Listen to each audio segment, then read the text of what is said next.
From JBS Studios in Greater New York, this is the JBS News Update with Teisha Bader. I'm Teisha Bader with the JBS News Update for Friday, February the 12th, 2021.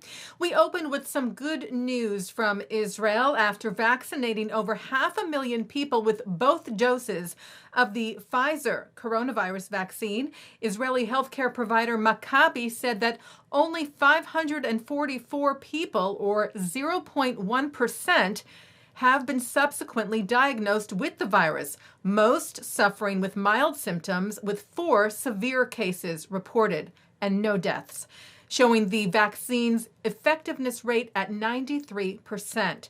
These statistics are being closely watched around the world. Senior Maccabi official Dr. Miri Mizrahi said this data unequivocally proves that the vaccine is very effective, and we have no doubt that it has saved the lives of many Israelis. Israel's Ben Gurion airport has been shuttered because of the coronavirus pandemic, but it reopened just for a few hours today to welcome 302 new immigrants, or Olim, from Ethiopia. Among them, a 6-year-old boy who will be receiving life-saving emergency heart surgery in Israel. His family, who has been waiting 15 years to immigrate to Israel, are still in Ethiopia. Israel's Minister of Aliyah and Absorption, Pnina Tamano-Shata, born in Ethiopia herself, shared video of the young boy as he arrived in the country early this morning. The flight was sponsored by the International Christian Embassy, Jerusalem.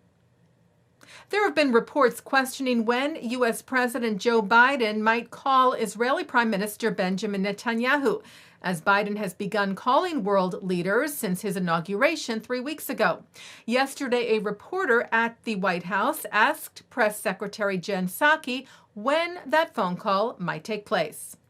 The president looks forward to speaking with Prime Minister Netanyahu. He's obviously somebody that he has a long standing relationship with, and obviously there's a important relationship that the United States has with Israel on the security front and as a key partner in the region. But he'll be talking with him soon. I don't have a specific date or time for you on that call yet.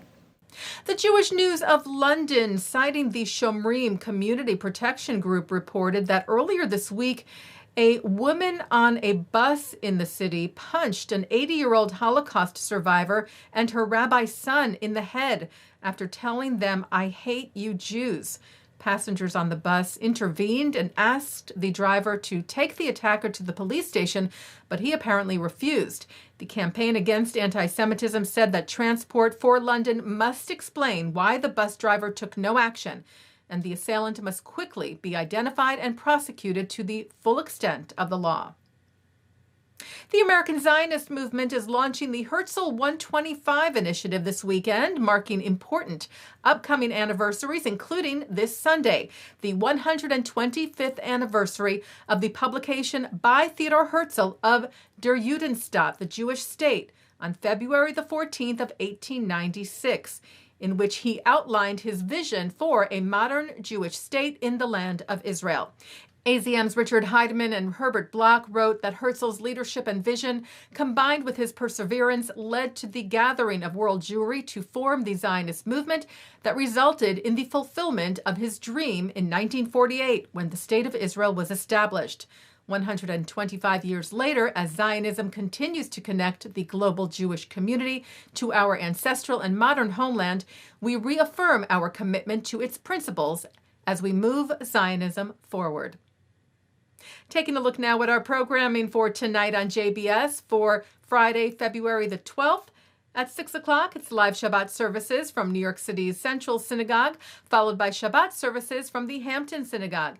At 8:30, musical performances from the legendary Saul Zim and cantor Lisa Klinger-Cantor, as they are honored by the Academy for Jewish Religion from Congregation Sharei Tikva in Scarsdale, New York.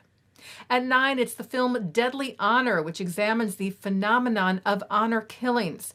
At 10, it's episode 6 of the JBS original series From Date to Mate.